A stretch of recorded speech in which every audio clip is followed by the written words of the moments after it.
How awful were they? I set my expectations to low and was disappointed. Hello, everybody, and welcome to episode 467. Squirrel! No squirrels. No squirrels? No squirrels. Oh, sorry. There are no 467 of the Dead Robot Society. How are you doing today, Paul? Apparently I'm here, and I'm doing fine, thank you. Apparently your day has been less, hectic than mine because I've been driving all over Houston. Well, if you're going to drive all over hell, it might as well be in Houston, although the weather is actually becoming fallish. Don't believe it. This is Texas. Don't believe it. Yeah. Do not be fooled. Look, I was outside this morning, my cup of coffee, kind of hanging out, doing a little thinking, and a little wind came up, and suddenly it was rain and leaves and branches and acorns and pine cones and shit like that all over the deck. And it was glorious. Do not be fooled. I'm not stupid. I've seen this shit before. Hey man, fall's finally here. It got down to 58. Yeah, tomorrow's gonna be 95 fucking degrees. Yeah, people who haven't lived here long enough just don't get it, but whatever. Anyway, what have I been doing? Was that the question you were going to ask? Yes, that's the question. That was indeed the question I asked. What have you been up to? I have been up to working on destruction and breaking through certain issues and kind of falling in love with the story again, which was kind of nice. So there's a lot of things I'm getting done now, in addition to the day job madness, which isn't really much madness. I mean, it's madness. It's just madness in small doses. Why do I suddenly see you making a trailer for Derelict set to the theme for the Love Boat? Oh my God, that would be epic. That would be so epic. Exciting and new. It's like tentacles come out and wrap around somebody. That would be fucking awesome. Oh God, I gotta do this. Now I gotta do this. It's so awesome. That would work for the black too. That would also work for the black.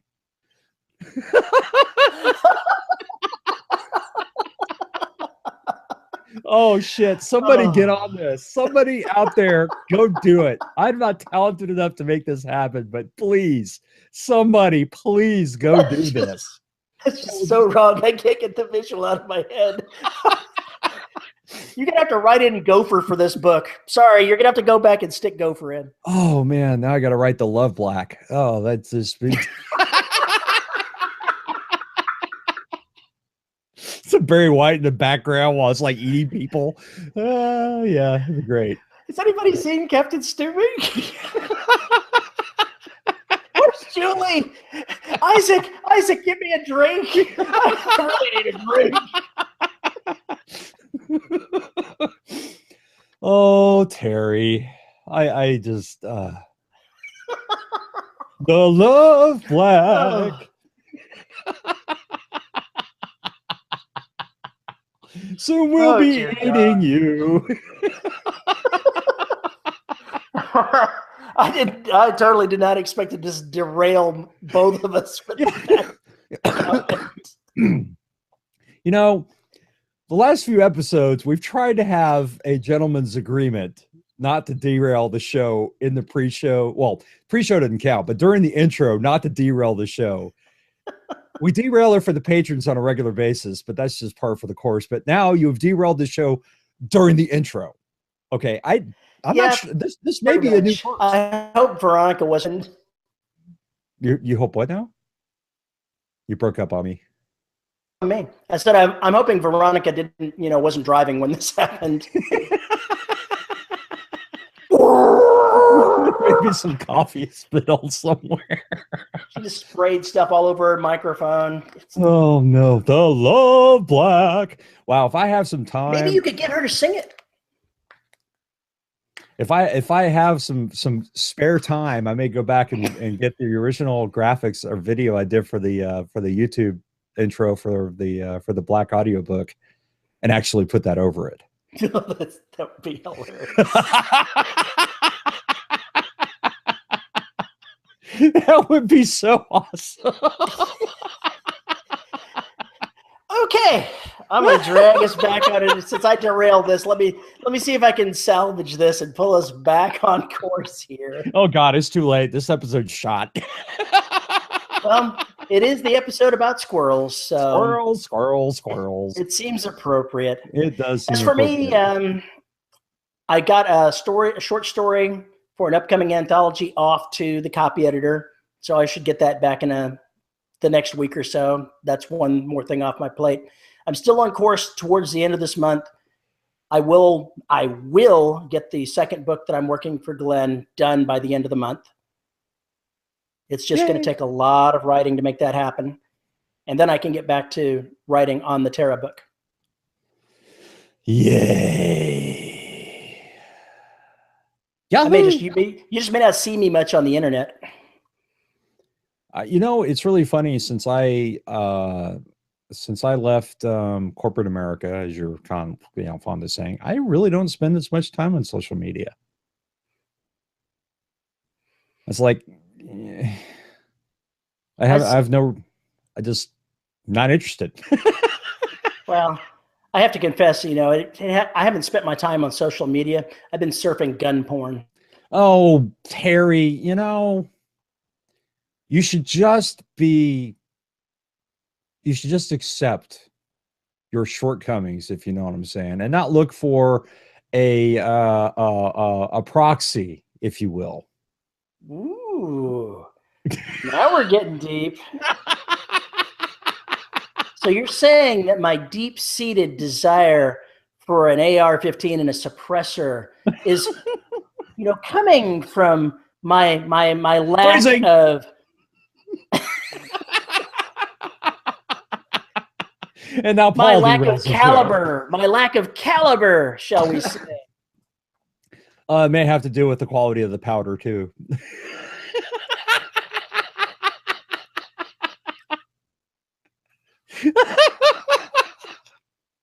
Oh God. Okay, we need to stop this now. Oh shit. Oh, this is bad. Oh, this has been one of those days. We're recording late.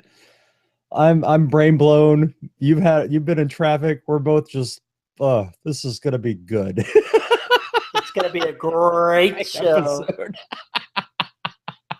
All right, let's bring these squirrels to a close and get into our episode where we talk about trying to get these distractions off of our minds. So let's make that transition and make it happen. Hey, everybody, and welcome to episode Squirrel! Okay, that's a trick, but it's only because we're talking about squirrels today. We're talking about squirrels? We're talking about squirrels. The what are we talking with little about? Fluffy tails that are vicious claws. Okay. No? Those squirrels must have a serious issue. You know what it is? They want suffrage rights. The ones around here, we have so many in our backyard that, I'm surprised.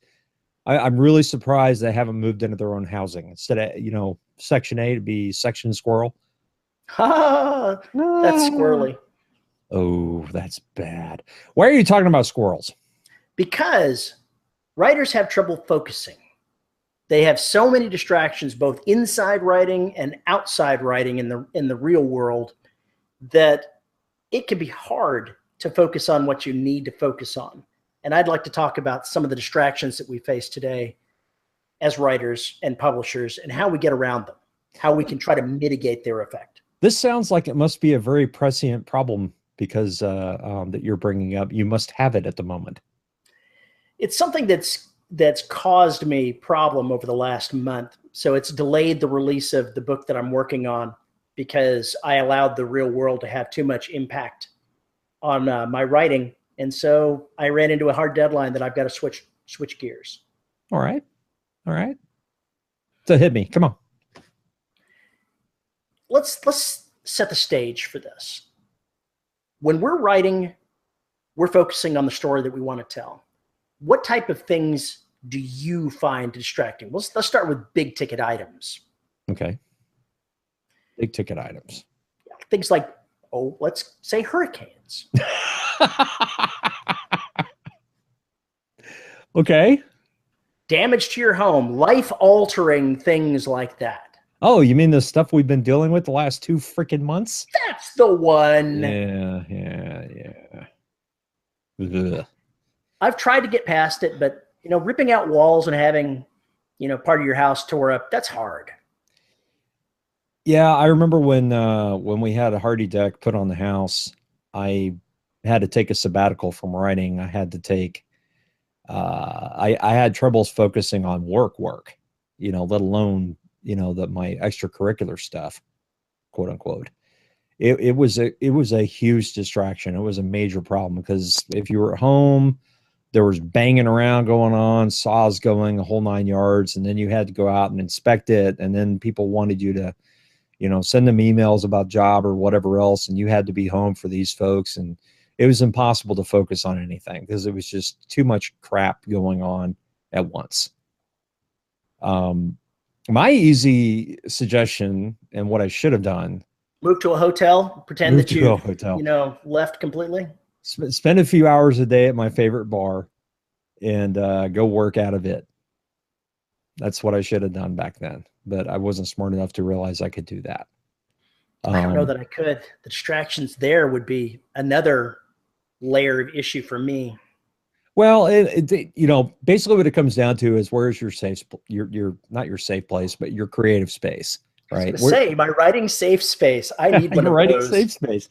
It's just a matter of figuring out exactly, where you can go to find that those moments, right? Those moments that kick you into gear and get you back in. And for me, it can be a piece of music. It can be, going to the bar and plunking down with nothing but my iPad and quickly trying to tune out the horrible country music that may have come on the jukebox or the, bubblegum pop or whatever shit they've got on there.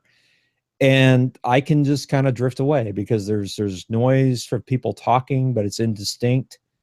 There's you've got the music playing, you've got TVs on, the whole 9 yards, you've got waiters and waitresses walking around.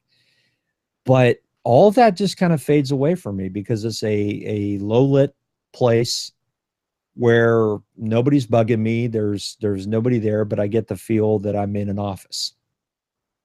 So I get focused on the work when I do that. It's one of the reasons why I can go there and bang out 1,000 words in an hour. And, in 2 or 3 hours, I can bang out 3,000 to 5,000. So it's just a matter of finding that space for me to get all this other shit out of the way. And in fact, I'm having issues. Now you mentioned this, I've been having issues because when I'm here in front of this computer right here in my study, it's usually about, well, now it's back to work, the company I'm doing some work for. And then it's also YouTube, it's podcasts, it's audiobook recording, it's all those other parts of my life. And whenever I'm sitting here, I'm thinking, oh, I should be doing this. Oh, I should be doing this, but I should be writing. We have to be mama bears and protect our writing time. Protect our writing space, protect all of that. Because when you get right down to it, the reason we have to do that is none of the rest of it matters if we don't write words. Right. And that's kind of hard to get past. And when you're depressed on top of that, it becomes impossible to do anything. Yeah, especially when it's focused around the written word. And I think this is why I need to go back to setting deadlines for myself and word counts. I sometimes wish there was somebody over my shoulder who's checking my progress every 3 days and saying, have you got this ready yet? And, things like that, because in some cases, it would help. It would help to have a manager beating me to keep me on task. So why am I seeing a picture of the guy from Office Space doing that? Yeah, if you could have that next chapter for me, that'd be great. Well, I know Scott's business partner, Scott Sigler's business partner, she has several rules. If he doesn't get shit done that he's supposed to get done that day, she takes away his bass guitar. Oh, that's tough. Yeah. So, I mean, because he has to keep all that stuff in the office they share. And so she'll literally take it away from him. Well, you Oh, need you to didn't. discuss something with her about taking it away until you get a sequel to The Rider. I don't think A would be in favor of that. He's got other shit to work on. But it would be nice to have that person, to have that other part of your business, to hold you accountable. You know, I think it always helps to have that. It's not because necessarily you need somebody to nag you. It's more along the lines of somebody needs to sit there, look at your progress, remind you, hey, you're falling behind, and you need to cut this other shit out. And that would be kind of nice to have every once in a while to keep you from getting distracted. But that's not the only thing. What other distractions do you face, Terry? Well, you have the distractions of which project you're going to work on. Ah, Gosh, okay. I'd really like to work on this short story. I've got a deadline for it. I've got this other novel I've got to work on. I've got this great story idea that's exciting. There are squirrels everywhere inside what you're going to actually put the words onto. And even when you're into which one you're going to put the words on into, then there's the research squirrels. Mm-hmm. Oh, yes. Oh, yes. Oh, Focus is yes. hard creatively, even when you know what you're going to write on. Let's see. I'm going to research antimatter today. 4 days later, you haven't eaten. I actually see you say, I'm going to research how difficult it is to hack cars. And 4 days later, you're sitting in front of the TV, in front of your computer monitor. You haven't slept at all. And you're going, we're fucked. We're fucked. We're so fucked. A quick tangent. There's a book, and I can't remember the name of it now, that I read that was about, oh God, encrypted viruses. And it was so terrifying what this grad student had come up with that I told Carrie after I read it, I was like, I'm picking up my computer, I'm unplugging it, and I'm burying it in 6 feet of ground, and then sealing it up with concrete. It's the only way to be safe. So yeah, I can see that you go off on one of these into one of these rabbit trails, and it gets really difficult to come back out. And one of the problems with going into these rabbit trails is then you get more story ideas. Then you get more story ideas, absolutely. So when I was researching Garaga, I mean, oh God, I could have written another 10 stories in that historical period easily. But then I wouldn't have been focused on these other things I needed to do. And I just felt like I needed a break from it. But I still have an entire virtual binder of story ideas that take place in that historical period, as well as others. It's like that story that you have, the apocryphal story of the guy saying, I've got this great idea for a novel. I'll share it with you and you can write it and we'll split the profits. Yeah. Ideas are a dime a dozen. They are. Ideas are a dime a dozen. I mean, if you ever come to the point you finish a book and you go, I don't know what to write next, it should be because there are 50 billion ideas bouncing around your head. I honestly just cannot begin to imagine running out of ideas. It's impossible. It is impossible. Yep, this is how we get Jelly Gator NATO, folks. What's the prospective release date on that, by the way? You tell me. I thought we were co-writing it. I don't know that I could write anything like that. It's just so wacky. I don't know if I could do it. It's so wacky. I don't know if I can do it. But the guy that wrote about puppets, yeah, he could do it. Well, yeah, you've proven it. Jelly Gator NATO. Anyway, yeah, the idea. There's a GoFundMe page for it. GoFundMe page. The Kickstarter for this. Yes. Somebody else started it for you. Yeah, there we go. If that is the problem, then yeah, you have to prioritize. What I'm doing right now, I started doing today, we'll see if it sticks, is I'm writing 1,000 words on another book and then coming back to destruction every day. That's what I'm going to do. So I'm writing 2 stories in parallel. They both take place in the same universe. It's different in the same series, essentially. But I'm doing this because they're different character sets. And so I can jump between the 2 things. And they're also talking about completely different materials, completely different situations. By the time you're halfway done, the stories will have intersected. They very well might. But the thing is that, I'll still be able to get destruction done, but I'll have this other thing to focus on because it will actually help me get destruction done by knowing what happens in this book. So I'm looking at it as this is really going to help me get the other book done. Maybe that's what needs to, like, okay, you, for instance, you've got this book for Glenn, you've got this short story, and then you've got Battle for Terra. So if you figure out, okay, I need to write 2 chapters on the book for Glenn to meet my deadline, then basically carve out another 30 minutes to an hour to work on the short story or Battle for Terra. And it's not that you have to get a whole shitload done in a day, it's that you have to get something done. Oh, but that's not all that's on my plate. What else is on your plate? I also have audio to do proof listening to for Behind Enemy Lines. Okay.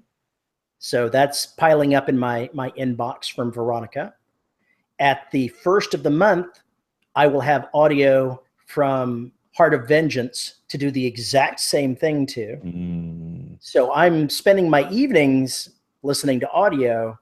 I'm spending my days dealing with the rest of it.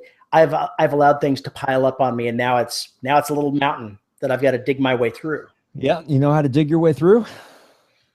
One shovelful at a time. One shovelful at a time. Exactly. So if that's the case, then you've got to dive head in on Glenn's stuff until you get to a point where you can start bouncing back and forth. Mm-hmm. Once I'm more comfortable with how quickly it's going, then I may be able to devote some of the time to going back to Terra. If so, great. I'll do that. I've already wrapped up the short story. I wrapped it up yesterday, awesome. The day before yesterday. So it's off to the first reader. One thing off my plate. But I've still got all the audio to listen to, which it's awesome, but listening to audio takes time. Yes, it does. And there's really nothing. Well, you could technically listen to it at twice speed, but still it takes time. I can't. That would drive me insane. It would drive you insane? It would drive me insane.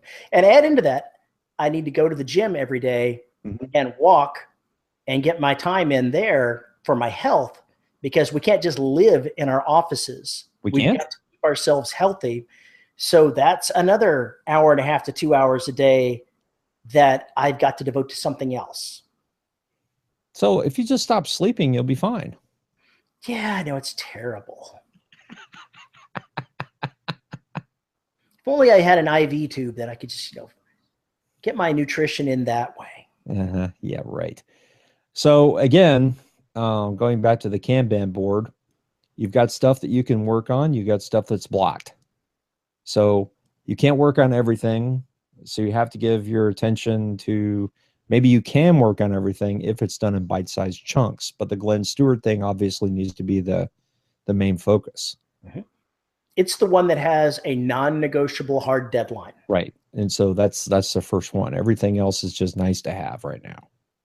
And honestly, the fact that the novel is being delayed may turn out to be a blessing in disguise, because it means that it will be coming out around the same time as the Glenn Stewart novel, which may prove to be very beneficial. That's right. That's right. Yeah, I agree. I don't think this is a bad thing at all. I don't think it is either. It's an annoying thing because I had wanted to get it done sooner, but I'm really only a week and a half or 2 weeks worth of writing from getting it wrapped. It's not like I'm very far away. So what's the problem? Why are we having this conversation? Because I wasted all this time getting here by having so many different things getting all over me. And I want to know, what process do we use other than doing it in bite-sized chunks? How do we protect ourselves from these distractions? How do we say, no, I don't want to do research? How do I keep my research from screwing with me? How do I keep these other stories from dominating my time? How do I keep those pesky characters from taking my story God only knows where? That last is a completely different issue, man. I'd have finished this novel if it weren't for those pesky kids. Well, you sit there and you say you don't outline. Well, dude, there has to be a certain structure there. Actually, I don't have that last problem. I don't have problems with my characters taking me there, but I know that a lot of people do. Yes, a lot of people do. And that's why I have beta readers and alpha readers to go, no, take that back on track. Or I go back and I reread it and go, yeah, we're not doing this. The problem with that is that they're only seeing that product when it's done.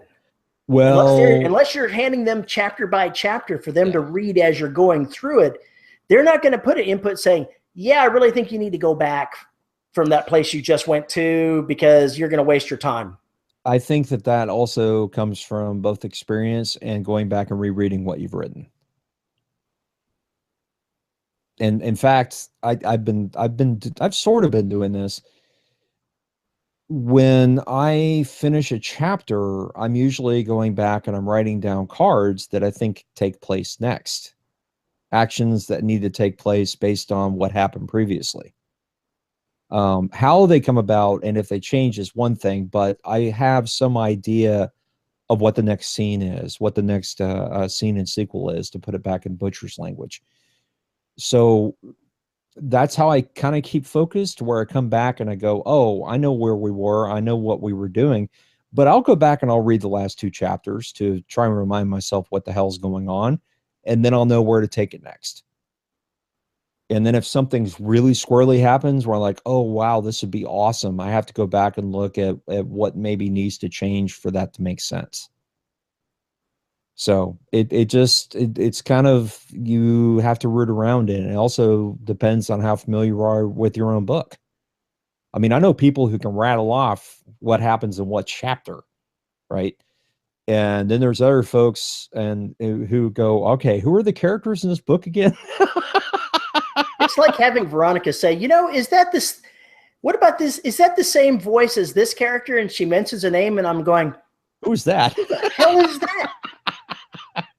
I have totally forgotten that character. I have no idea what they did. And this is one of the problems of writing these sprawling epics, like you're doing. You've got so many secondary characters that flit in and out that it gets very, very difficult to keep track of them in your head.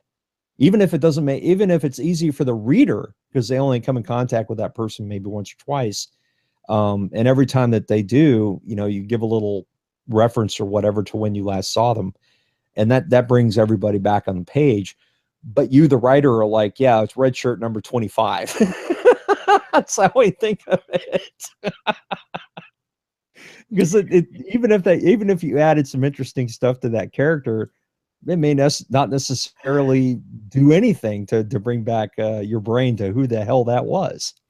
And sometimes this is not related to that sort of thing, but you'll find you've done something with a character that you didn't think you had done, and you won't find it until it's too late. For example, while I'm now working on book 2 with Glenn, I was looking back to the story Bible to see what the name of a character was. And in the story Bible, the name is reversed. It's last name, comma, first name. And I happened to notice that I had 2 characters whose names were virtually identical if you switched them. I had a male character named Weldon Shelby. And I had a female character named Shelley Weldon. Oh, no. I was like, there's only like 1 letter difference between those. Wow. And I never saw it. I don't even know. No one has ever said anything about this. How did no one see this? Because it just happened. It just happened. And by the way, I've discovered a way that I can successfully outline. Okay. As I'm going through, when I finish a scene, I write down like 17.1 for chapter 17, first scene, and then I put a couple of sentences. of what happened. As soon as I finish writing the scene, I jot down who the point of view was, what they did. Yeah. And so later on, I can grab the notebook and go, what did I do the last 3 chapters? Oh, done. Right. That's how I do it in Scrivener, is basically write the summary. If I didn't write the summary ahead of time, I write the summary on the card. I can't write it ahead of time, but I can make note of what I've just done. Right. Without screwing with myself. Yeah, I think that's a perfectly good way to do it, especially if you have to take a break from a book and you have to take a break. It's going to be very helpful when I come back to the Terra novel. Exactly. And that's kind of what I've been trying to do with Destruction, because I've written it a little bit out of order. And it's kind of helped me get back to figuring out, all right, this has to happen at this point before this other thing, get everything in the right order. It's kind of helped with that. So, I mean, that I think that's definitely a strategy to add to the toolkit. All right. So we've talked about real world problems. Squirrel.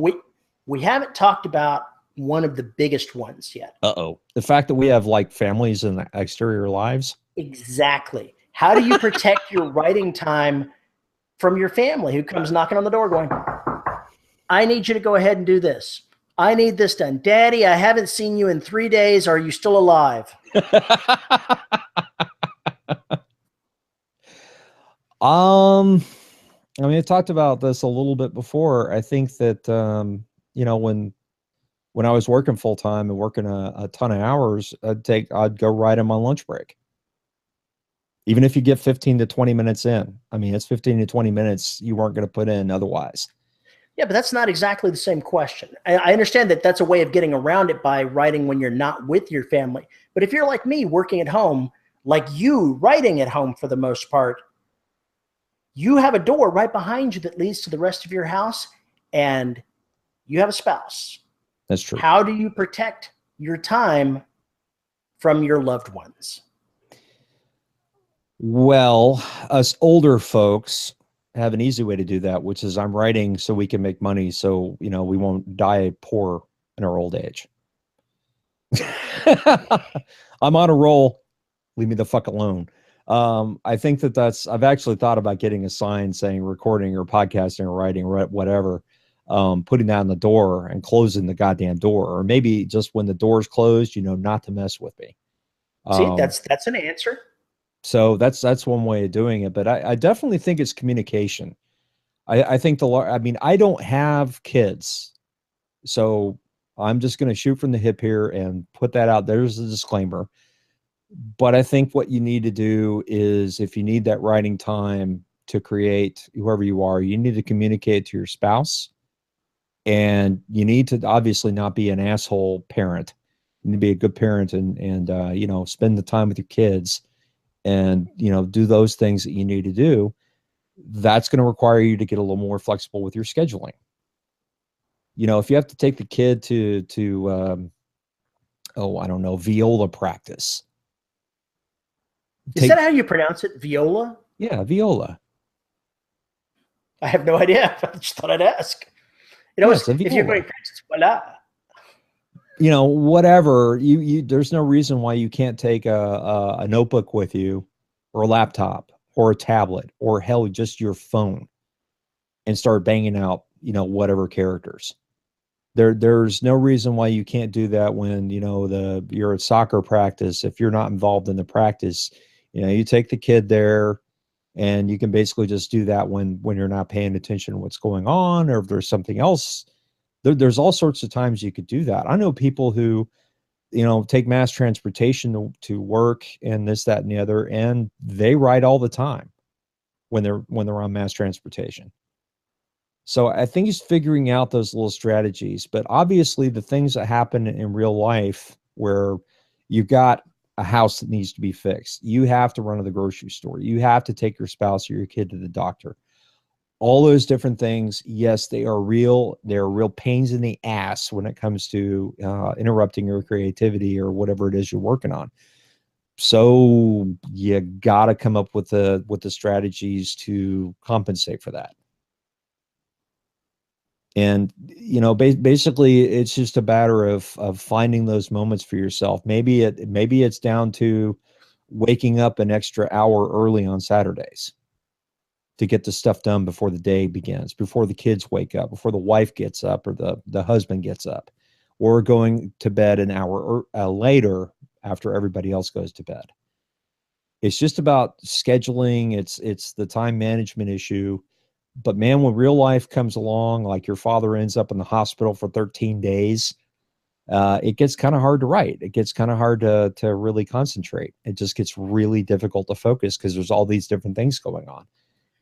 And I think I think you do have to have the flexibility to give yourself permission to just deal with real life and not feel guilty about not writing. I've discovered that if I sit down and I have a 15-minute block of time to write, that I write about 500 words. Mm-hmm. So 15 minutes of uninterrupted time is 500 words. One block a day of that in a year gives you more than 2 80,000 word novels. This is true. Every little second does count. And it's amazing sometimes how fast, like I'd write, 1,000 words at lunch, and I'd come home, and before dinner, maybe Carrie's making dinner or whatever, I would dive back in, and I was able to write another, 750 words in like 20, 30 minutes because my brain was already there. It was just a matter of all this shit got in the way. I come back, read what I wrote, immediately dove in and finished that chapter or whatever else because it was still fresh in my mind. And I left it unfinished, right? Always leave something unfinished. So it's actually a pretty decent thing to do. Yeah, I like walking. I finish a chapter, I start another one, and then I walk away in the middle of it. There's some people that make sure that they stop in the middle of a sentence. Yeah, I do that too. I don't always do it, but I do it occasionally, where I'll just walk away and it's a piece of dialogue. And I'm like, where the hell was I going with this? If you don't put that down, what the hell's he gonna do? What the hell's he gonna do? And then you're like, oh, well, he could do, yeah, let's write him doing that. It's just a matter of tricking your brain into getting back into gear. And it's just finding the way that works for you. And if you're having problems with it, then you just basically have to try something new, try something else to see if it works and it helps. Because not doing anything means nothing is ever going to get done. And then you hate yourself because you're not writing. And it goes into this absolute spiral of ridiculous depression and self-loathing that we writers are so well known for. Self-loathing? Really? Oh, yeah. Is that what we do? Yeah. What Robert De Niro said, the art of writing is filled with self-loathing, doubt, and abject terror, and that's on a good day.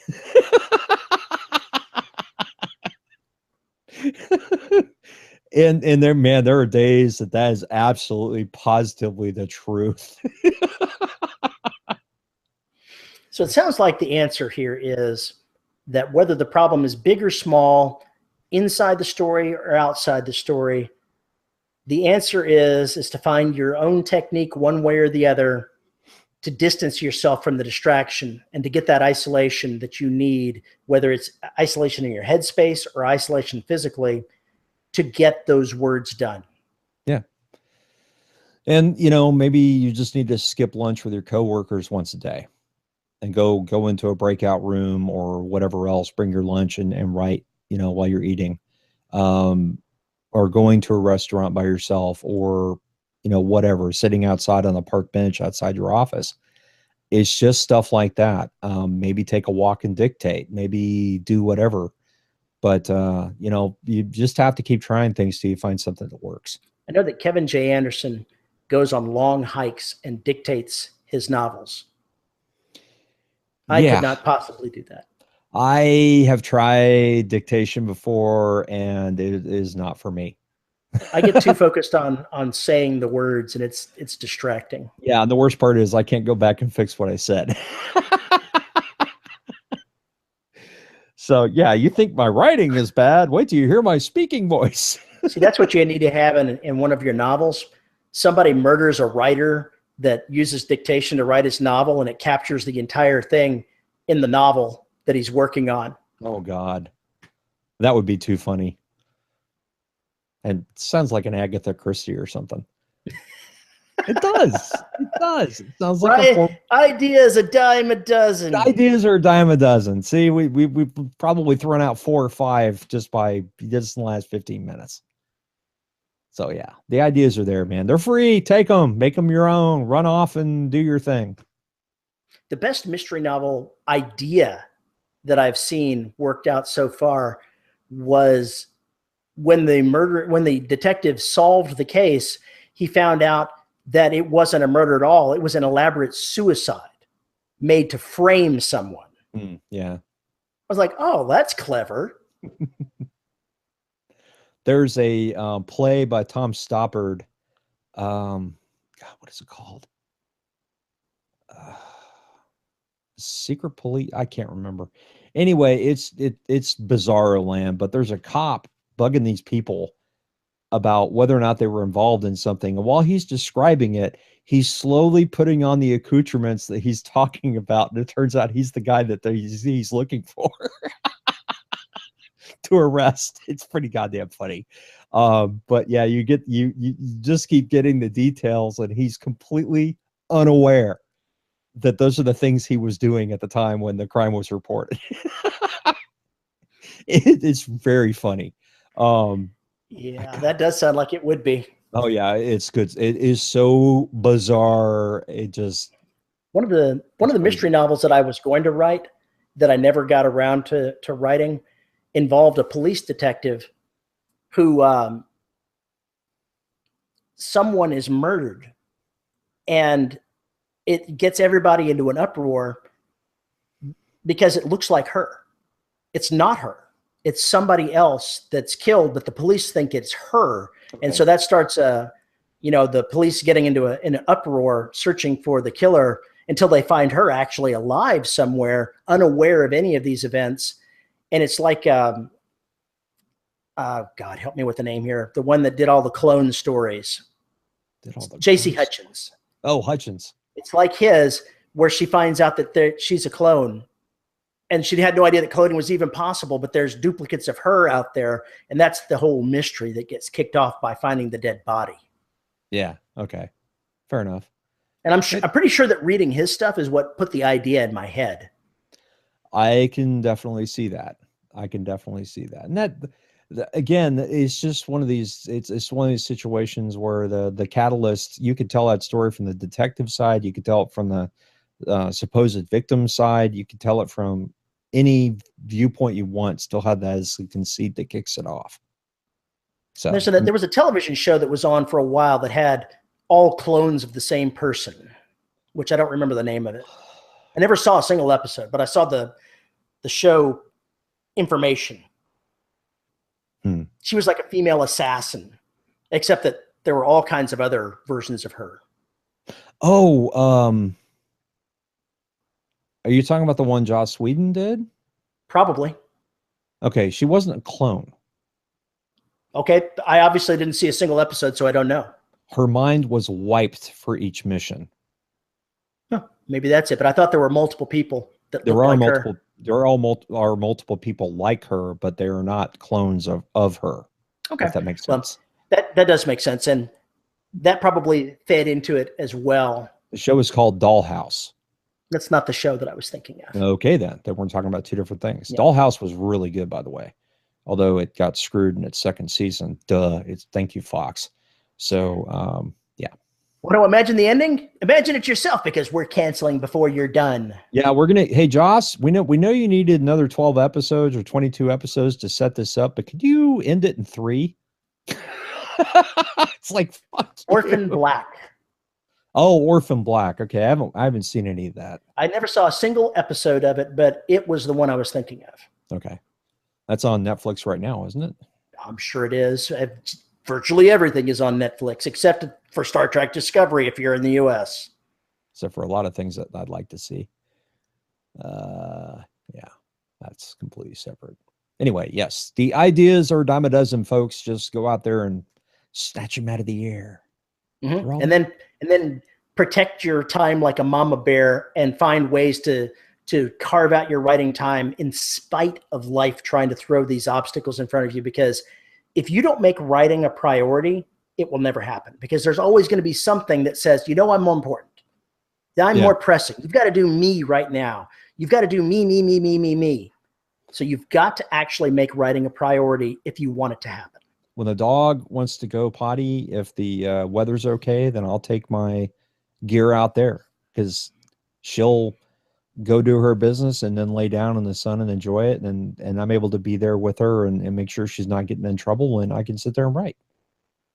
I mean, it's little stuff like that where you just kind of make the time. I'm going to have to be out here anyway. I might as well get some writing done. It's just a matter of making yourself do it. There you go. Thank you, Paul. You've solved all my problems. Oh, bullshit. This show is always like a psychoanalysis where I sit on the couch and you tell me where I'm going wrong and lead me back into the path. Now, wait a minute. I did not tell you were doing anything wrong. I simply said, this might work instead. This might work for this problem. This might work for this problem. This might work for that. That doesn't invalidate a single thing I just said. Yes, it does, because I didn't tell you were wrong. Neither does your psychoanalysis. Your analyst doesn't say, you're wrong. And you just told me that that's what I do. Okay, just never mind. Just never mind. Golly. Yeah, I'm picking nits. Yeah, just picking the nits. Just go right on doing that. Yeah, I'll just keep picking the nits. Well, folks, if you have something you'd like to say to us about this show, about distractions, about anything like that, you can send us an email at show@deadrobotsociety.com. You can tweet Paul at Paul_E_Cooley. Better yet, you can go to the listeners of the Dead Robot Society Facebook group on Facebook, because that's where all the cool kids hang out. That would also be where a Facebook group will be, Terry. Yeah, well, that's just the way it works. Because I like saying Facebook. Ding, ding, ding, ding, ding, ding, ding, ding, ding. Facebook. I'm not belling that one. I'm not giving that one a bell. No. Every time I say it, I get like $10 from Mark Zuckerberg. You can also find us on YouTube at youtube.com/DRS podcast. You can support us as a patron on patreon.com/DRS podcast, where all the cool kids help us do what we're doing, and we deeply, deeply appreciate it. Tell us who our $10 patrons are, Paul. The people that get the episode audio that we're recording right now, they'll get it a week before anyone else. They get a monthly show with just them listening in and chiming in and kibitzing from the sidelines every month. All of those cool things, that's what you get for being a patron. As well as putting in words that Paul has to say every single episode. Uh-huh. I hate all of you. I hate all of you. Okay, and our $10 patrons as of this moment. I'm going to do my best, but I don't know how this is going to go. That sounds promising. Nathan Raxicoricophalapatorians Stink Petty. Wow. That's awesome. It's supposedly a Whovian reference, I think, but I didn't. I got nothing. Drew Empire of Boners Bernardi. It's the erotica side of the whole thing. Robert Slade, please do that. John Kilgallen, Chris Winder, Isabel Cushy, Andre Conde Moraes, DJ Chamberlain, Jonathan Zarusin, J.R. Handley, Caleb the Big Wiggle James, and Sue, what would you do without me? Totally different. Do what now? It's like a butt wiggle, but different. Oh, God. I'm not even going to get there. I'm not going there. It's not happening. And say Sue's name again. And Sue, what would you do without me, Bayman, when Terry isn't interrupting me? That's what I do. I interrupt. Squirrel. Squirrel. Yeah, that's pretty much how it is with you every week. Mm-hmm. And of course, we have to mention the good folks at podhoster.com who host the audio episodes for your listening pleasure. Or pain, or whichever. Pain. You're doing. We're approaching 500 episodes. It ain't that far away. No, we're getting close. It's going to be there early next year. God, this is terrifying. That's terrifying. We're going to have to plan ahead for, a big 500 bash. Yeah, big 500 bash. There better be strippers and fire trucks. Hookers and blow? Hookers and blow, man. Sex, drugs, and rock and roll. Come on, listeners, let's do it. Well, folks, thanks for tuning in, and we will see you again next week. Goodbye.